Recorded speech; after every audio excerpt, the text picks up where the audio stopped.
Dito sa Papa Dudut Stories, ikaw ay hindi nag-iisa.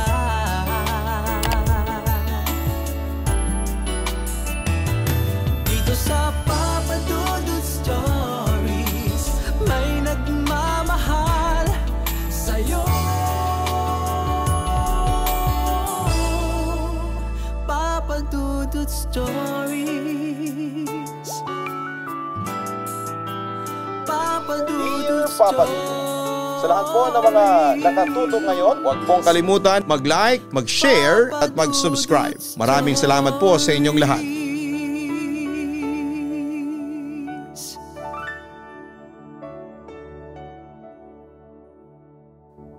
Hi at isang magandang gabi sa inyong lahat, lalo na sa mga subscribers mo na nakikinig sa inyong napakagandang vlog. Ako po si Shin, isang Gen Z at mahilig makinig ng mga totoong kwento ng buhay. Mapa-horror man yan o love story. Hindi ako marites ha. Paborito ko lang ang mga vlogs katulad ng Papa Dudut Stories kasi palagi akong may napupulot na aral ng buhay kapag nakikinig sa inyo. Siya nga pala sumulat ako at nag-send sa inyo ng aking tunay na love story noong 2021. Unfortunately, hindi po yata napili.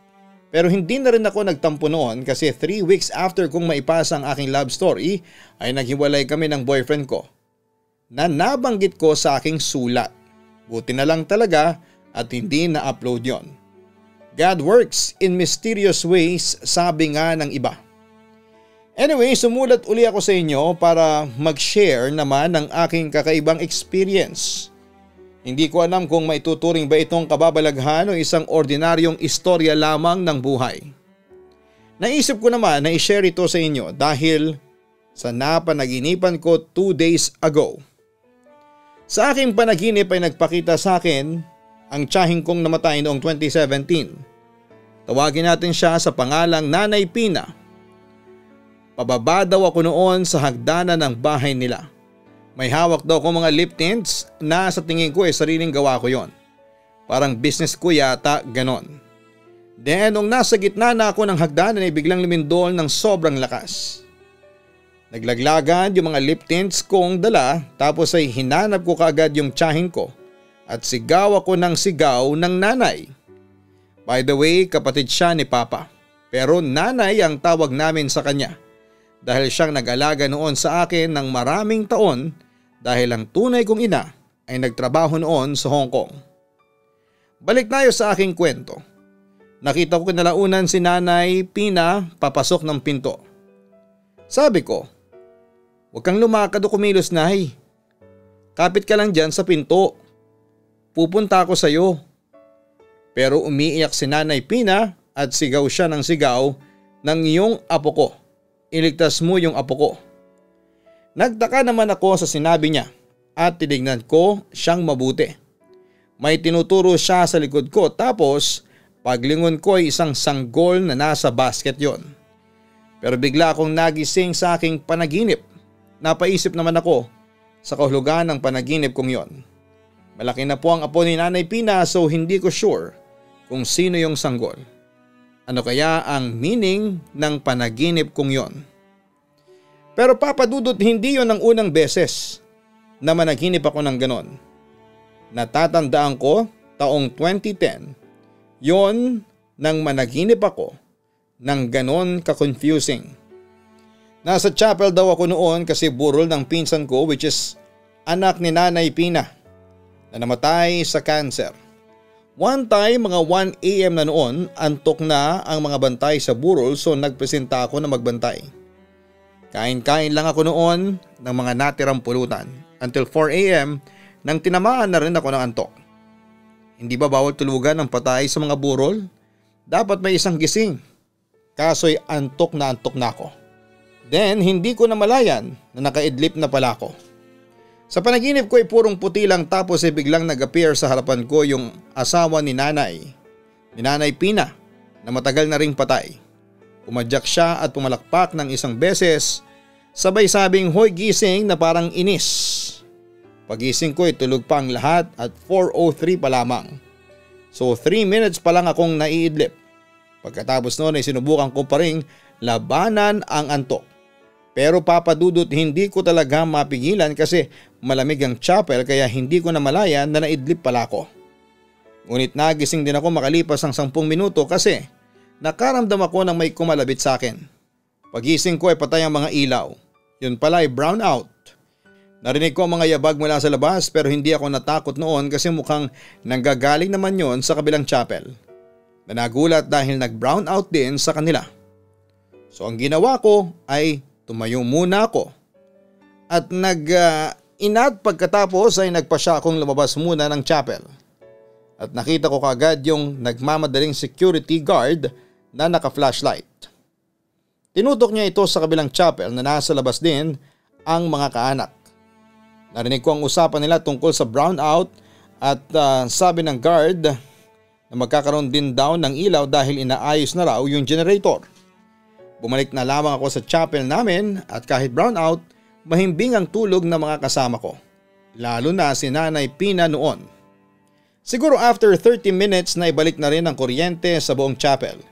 Ngunit laking gulat ko, Papa Dudut, nang makita kong may nakaupo sa harapan na isang babaeng nakabelong itim at nakasuot din ang bestidang kulay itim.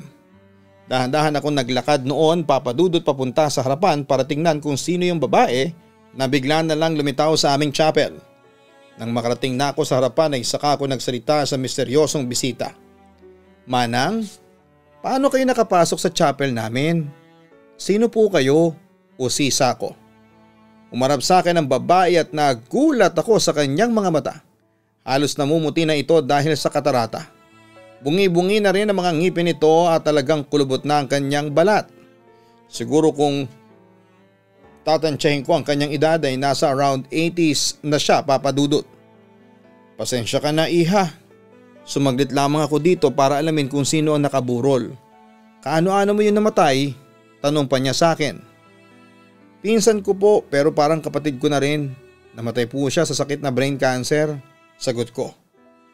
Ganun ba? Sa susunod, Shin, kapag pinagbabantay ka ng patay, huwag kang matutulog. Kasi kapag walang nagbabantay sa patay, binibisita siya ng kapwa niya patay.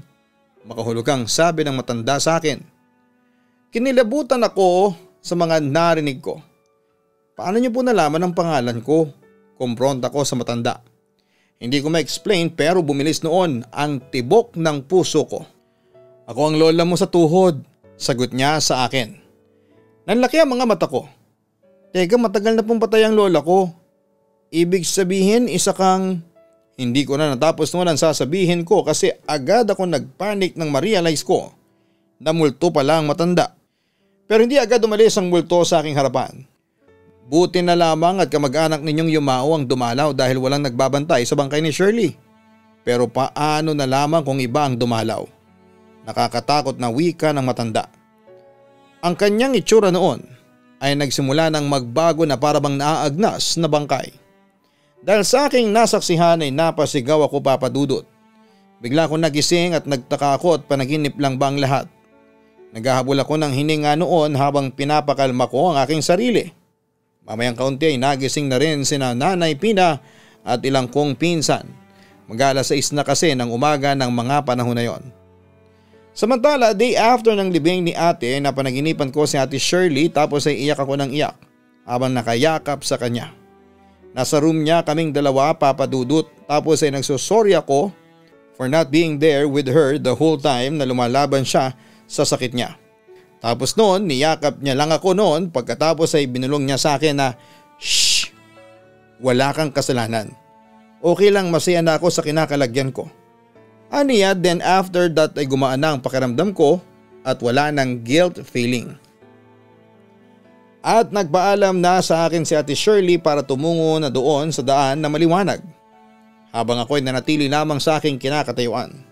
Nang mapansin ko sa aking kanan ng isang figurang hindi ko makakalimutan. Kahit na nasa malayo pa siya ay alam kong siya yon. Ang matandang babaeng nagpakita sa akin at nagpakilalang lola ko sa tuhod. Nakatingin siya habang naglalakad palapit sa akin at parang may gusto siyang abutin sa akin. Dahil sa takot ay nagtatakbo na lamang ako hanggang sa nagising na lamang sa aking pagkakatulog. Gulong-gulo ang emotions ko ng mga sandaling yon. Dapat ay naiiyak ako kasi umalis at nagpaalam na si Ate Shirley sa akin. Pero napalitan yun ng takot dahil sa matandang tila bumisita sa aking panaginip, Papa Dudut. Sa kabilang banda, 1 taon pagkamatay ni Ate Shirley ay muli na naman kaming nalagasan sa aming angkan. Binaril at namatay ang ninong ko na malayo naming kamag-anak. Once or twice na lamang ako makapunta sa burol niya at hindi ako nakapunta sa libing niya kasi delikado yung nakabangga niya. After 2 years siguro ng libing niya ay nagpakita siya sa panaginip ko. Nakabarong at may hawak na manok na pangsabong. Mahilig kasi siyang magsabong at marami siyang alaga. Sa panaginip ko ay buhay na buhay siya. Pero hindi siya nagsasalita, hinihimas lang niya yung manok niya sa ulo tapos ay nakikipagtitigan sa akin ang mata niya. Pero alam mo yung itsura ng nangaasar na medyo nakangisi. Hinarang niya talaga ako. Ayaw niya akong padaanin. Sabi ko, padaanin mo na ako nung. Tapos ay tumatawa pa ako noon sa kanya. Pero Papa Dudut, aware ako sa panaginip ko na patay na siya. Hindi pa rin siya nagsasalita at hinaharangan pa rin niya ako, Papa Dudut. Kaya sabi ko ay sige na, dadalawin na kita, aayusin ko ang puntod mo. Tapos ayon, pinadaan niya na ako. Parang yun lang ang iniintay niya na marinig mula sa akin. Paglingon ko ay nakalingon din siya sa akin na may ngiti na. Pero Papa Dudut, katabi ni Ninong ang isa namang pamilyar na figura na nakita ko. Itim na itim ang kasuotan nito tapos ay naglalakad ito palapit sa akin. Siyempre nagpanik ako sa aking panaginip at nagtatakbo na ako. Pero sa panaginip ko ay hirap na hirap akong tumakbo. Kaya naabutan niya ako at hinawakan sa balikat. Ano bang kailangan mo sa akin? Wika ko sa matandang babae. Pero hindi ito kumibo sa akin at sa halip ay lalong humigpit ang pagkakahawak niya sa akin. Sa sobrang lamig ng kanyang kamay ay kinilabutan ako at ninais na lumayo na sa kanya. Kaso hindi ko nagawa dahil biglang ibinuka ng matanda ang kanyang bibig at doon ay nakita ko mula sa kanyang lalamunan na may dumilat na matandang nagbabaga ang kulay. Pagkatapos noon ay bigla na lamang akong nagising sa aking pagkakatulog. Noong nagising ako ay kinuwento ko kay Mama ang lahat ng napanaginipan ko. At sabi ko ay pupunta ako sa puntod ni Ninong, pumayag siya pero dapat daw ay magdobling ingat ako. Kasi baka nakaabang na rin ang mga tauhan noong nakabangga ng ninong ko. Nang ikwento ko naman ang tungkol sa matandang babae na nagpapakita at nagpakilalang lola ko, sa tuhod ay natahimik si Mama. Pinadescribe niya sa akin kung ano ang itsura ng matanda. Pagkatapos kong isa-isahin ang physical characteristics ng matanda ay agad itong na-recognize ni Mama. Si Lola Ising yun kapatid siya ng lola ko na lola mo talaga sa tuhod. Sagot ni Mama sa akin. Bakit po siya nagpakita sa akin? Tanong ko. Natatandaan ko kasi ang kwento sa akin ng nanay ko na lola mo. Close na magkapatid sina Lola Berta at Lola Ising noong kabataan nila. Pero umibig silang pareho at nagagawan sila sa isang lalaki. Nagtagumpay ang Lola Berta mo at sa galit ni Lola Ising ay nag-iwan siya ng sumpa na kapag namatay siya ay hindi raw patatahimikin ang magiging angkan ni Lola. Pagkatapos noon ay umalis na si Lola Ising at nagpakalayo-layo na. Umabot hanggang 90 ang kanyang edad bago siya namatay, Papa Dudut. Kwento ni Mama sa akin. Nagulat naman ako noon sa aking narinig pero wala akong masabi noon. Hindi lang siya sa iyo nagpapakita, maski rin sa akin at sa mama ko. Nagpapakita din siya sa iba pa nating kamag-anak, dagdag pa ng aking ina. Ang sabi pa ni Mama, wala daw akong dapat na ipag-alala kasi hindi naman daw nananakit si Lola Ising. Nagpapakita lamang ito sa mga panaginip namin para manakot. Pero ako, Papa Dudut, ay hindi ako kumbinsido sa aking narinig. Naniniwala ako na may mas malalim pang dahilan kaya nagpapakita sa akin ang matandang babaeng si Ising.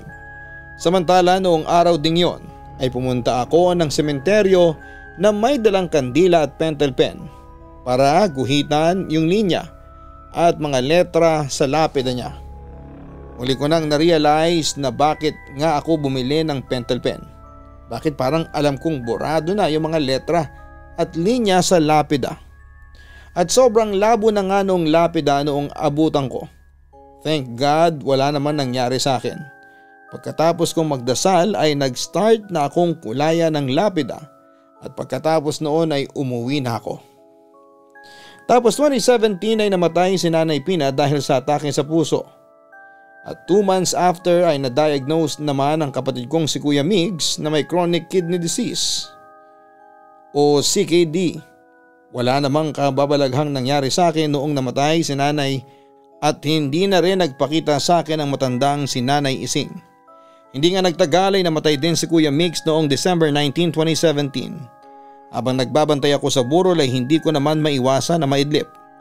Napanaginipan ko siya na nakahiga daw kami sa parang hallway ng isang ospital. Nakahubad si Kuya Migs noon kaya kita ko yung mga tahi niya sa katawan. Nagising daw siya tapos ang sabi niya sa akin ay naiihi raw siya.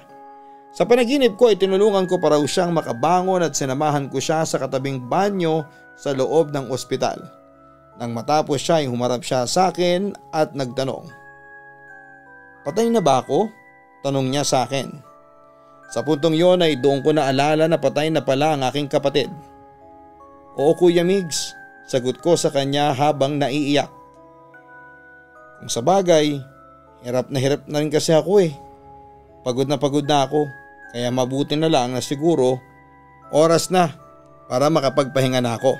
Malungkot na sabi ng kapatid ko. Naiiyak na rin ako ngunit bigla akong natigilan nang mapatingin ako sa dulo ng hallway ng ospital na walang ilaw. May nakita akong pamilyar na figura ng matandang babae na nakaitim na bestida at belo. Si Lola Ising. Alam mo Shin, ilang beses na siyang bumisita sa panaginip ko. Nakakatakot siya, biglang sabi ng kapatid ko. Agad naman akong naalarma nang dahan-dahang lumapit ang matandang babae sa amin. Dahil dito'y hinil ako si Kuya Migs at tumakbo kami sa hallway ng ospital, palayo kay Lola Ising. Pero bigla akong nagulat nang kumalas si Kuya Migs sa aking pagkakahawak. Paglingon ko'y kasama na siya ni Lola Ising na hinihila papunta sa dilim. Dahil dito ay napasigaw na ako at kasabay noon ay ang pagkagising ko sa aking bangungot papadudot. Pagkagising ko ay agad akong nilapitan ng aking ina at doon ay maluhaluhang ikinuwento sa kanya ang aking napanaginipan. Naiyak din ang aking ina dahil halos sabay pala kaming nagising noong mga sandaling yon. Napanaginipan din daw niya si Kuya Migs. Kwento pa ng aking ina ay napanaginipan niya ang kapatid ko na nakatayo katabi ng kabaong nito. Naiyak daw si mama at niyakap niya si Migs papadudod. "Ma, ang lungkot dito sa dilim. Natatakot po ako. Ayoko pang umalis ma. Gusto ko na nakikita ko lang kayo." Wika daw ni Kuya Migs sa aking ina. Sa kabilang banda ay ikinuwento ko naman kay mama na nakita ko sa panaginip si Lola Ising. "Ma, ganun na ba kasobrang galit ni Lola Ising sa angkan natin?" tanong ko. Shin, malakas ang kutob ko na hindi talaga si Lola Ising ang nagpapakita at dumadalaw sa panaginip natin, kundi isang masamang espiritu na gumagaya lamang sa kapatid ko. Sagot naman ni mama sa akin. Dahil dito ay nagpasya si mama na kausapin ang halos lahat ng mga kamag-anak namin para alamin kung pati sila ay ginagambala ni Lola Ising. Halos lahat ng napatanungan niya ay positibo. Madalas ngang magpakita si Lola Ising sa kanilang panaginip sa nakakatakot at nakakarimarim nitong anyo.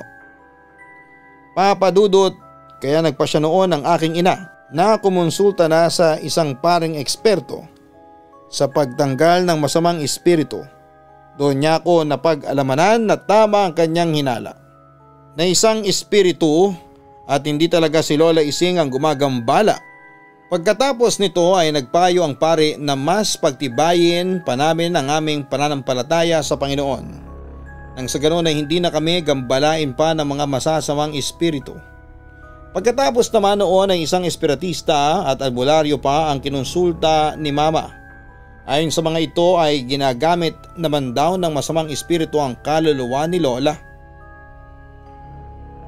Ising dahil sukdulan daw ang galit nito sa salin lahi Papa Dudut ni Lola Berta. Kapag may namamatay sa aming angkan, sa pilitang kinukuha sila ni Lola Ising at dinadalaw daw sa impyerno. Papa Dudut, nakaramdam ako ng takot dahil naalala ko sina Ate Shirley, Kuya Migs at yung ninong ko. Ibig bang sabihin nito ay nasa impyerno din sila dahil parang tinatrap ni Lola Ising ang kanilang kaluluwa? Ano po ang dapat na gawin natin? Natatandaan kong tanong ni Kuya sa albularyo. Kailangan nating mapalaya ang kaluluwa ng mga kamag-anak ninyo sa kamay ng masamang espiritu. May alam akong ritual para magawa natin yon. Wika ng albularyo sa amin. Hindi nagtagal ay sinagawa namin ang ritual. More on dasal lamang ito pero sa wikang Latin. Hindi ko maintindihan kung ano ang kahulugan nito. Pero sama-sama kaming nagbigkas ng dasal sa pangunguna ng albularyo. Mamayang kaunti ay biglang lumakas ang hangin sa aming paligid. At sa hindi kalayuan sa parting madilim na bahagi ng aming bahay ay nakita ko ang isang pamilyar na itim na figura na walang iba kundi si Lola Ising. Nandito siya, kinakabahan kong paalala sa kanilang lahat. At nang makaramdam akong papalapit na siya sa amin ay napapikit ako habang nagdarasal. Ngunit nahinto ako nang naramdaman kong may humawak na malamig sa kamay ko. Kinilabutan ako, Papa Dudut, dahil parang tagos hanggang kaluluwa ang pagkakahawak niya sa akin, Papa Dudut. Mamayang kaunti ay nakarinig ako ng bulong. Kahit na anong gawin ninyo, hindi ninyo mapipigilan. Ang sumpa ay sumpa. Hindi ko kayo titigilan dahil sukdulan ng galit ko kina Berta at Manalo. Niloko nila ako. Yun ang sabi ng boses na pumulong sa aking tenga. Mamayang kaunti ay lalong lumakas ang hangin sa aming paligid at naririnig ko na parang dumadaing ang boses ng matandang babae na nasa aking likuran, Papa Dudut. Lalo kong pinikit ang aking mga mata at tinawag ko ang pangalan ng Diyos ng paulit-ulit. Mamayang kaunti na walang malakas na hangin kasabay ng kamay na humahawak sa aking balikat. Unti-unti kong dinilat ang aking mga mata at ganoon din ang mga kasama ko sa arrival. Napalaya ko ng ilan sa mga kamag-anak ninyong trinap ng masamang espiritu. Ngunit hindi natin siya tuluyang nagapi. Magbabalik siya at manggugulo pa rin sa inyo. Malakas ang sumpang binitawan niya. Ang sabi ng albularyo. Paano kung may mamamatay ulit sa angka namin? Ano ang aming gagawin para hindi matraps ni Lola Ising ang kaluluwa ng kanyang mga yumao? Tanong ng aking ina, Papa Dudut. Magdasal sa Panginoon, ipagdasal ninyo kaagad ang inyong mahal sa buhay simula sa segundong binawian siya ng buhay. Gawin niyo ito palagi sa loob ng 40 araw. Bili ng albularyo, tandaan ninyong walang makakatalo sa kapangyarihan ng Diyos. Dagdag pa niya. Papa Dudut, muli akong nanaginip. Pagkatapos noon, sa aking panaginip ay masayang nagpaalam sa akin sina Ate Shirley, Kuya Migs at si Ninong. Pagkatapos ay sabay na silang pumunta sa liwanag.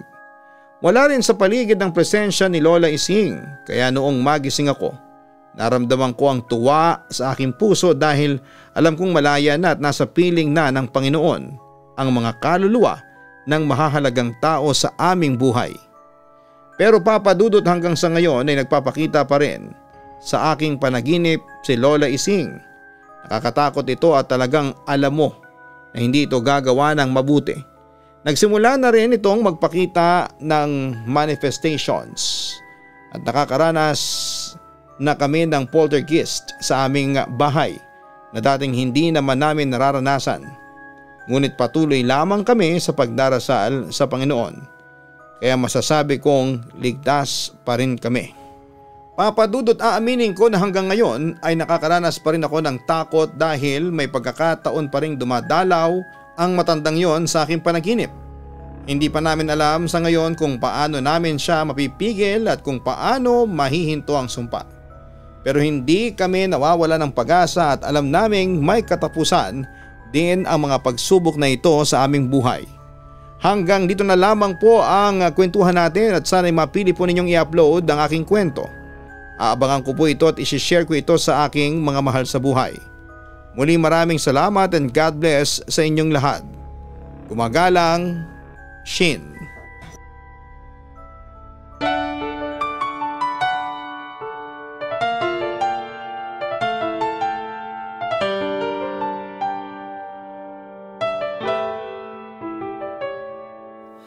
Ang buhay ay mahiwaga,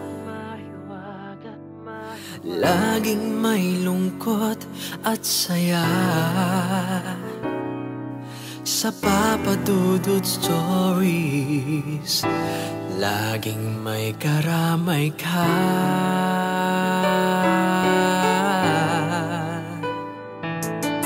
Mga problemang kay bigat, dito ay pakikinggan ka. Sa Papa Dudut Stories, kami ay iyong kasama. Dito sa Papa Dudut Stories, ikaw ay hindi nag-iisa.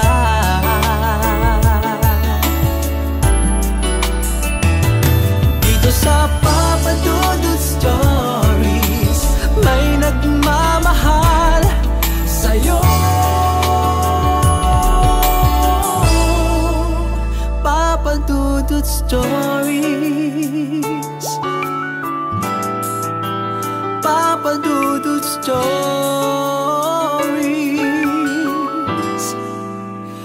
Papa Dudut Stories.